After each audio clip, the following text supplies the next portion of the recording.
The Centers for Disease Control is stepping up its game in the fight against the deadly Ebola virus. For more on this story, we have WSJ Health and Science Senior Editor Melinda Beck, and here she is. Thank you very much for being here. You're welcome. So it's more on the Ebola thing. This is actually quite good news because there are protocols now that everyone has to follow who's in the health game. There were protocols all along. These are a little bit tighter and more specific than they used to be. Okay, so let's go through them because we have a graphic here. The new CDC guidelines involve, and the first one is impermeable gown. Okay, so not cotton, nothing can go through it. Take us through.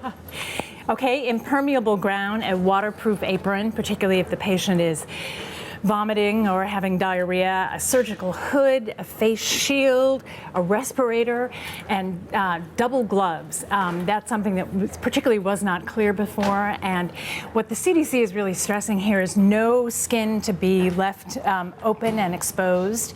And the more important part that they're stressing here is that workers should be training, putting this stuff on and taking it off systematically, and always with somebody watching them. And that is apparently one of the most dangerous bits. It's taking it off more than putting it on. Yes. That is the problem, because if you don't take it off carefully, you could become infected at that point. Whereas if you'd left it on, you'd been fine. Although I can't imagine anyone wanting to walk around in that get-up. Right. Right.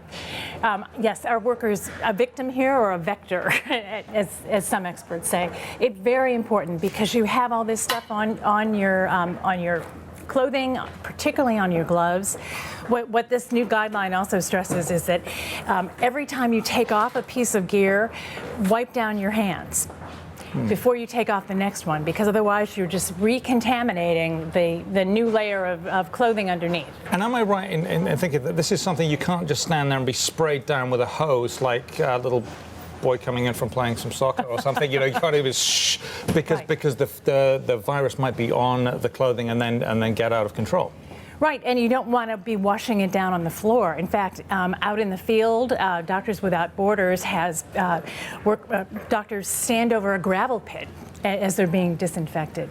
We don't have those here, so the CDC isn't recommending that, but there are very careful procedures for taking these things off, keeping them inside out, and then disposing of them. Now, explain what a respirator is. Is that basically a gas mask? Does that look like a gas mask? Do they look like, There's several different versions, and the CDC hasn't specified which ones, but it's not just one of those little cotton things that goes over your mouth and nose. It really does filter the air somewhat. It's not a full hazmat suit, because the CDC is still saying this is not airborne, but it does allow workers to breathe some clean air while still being completely covered. Okay, well, we hope none of them get infected, and we hope this can be nailed down soon. Thank you very much. You're Melinda welcome. Beck of the Wall Street Journal, Senior Editor on the Science Desk.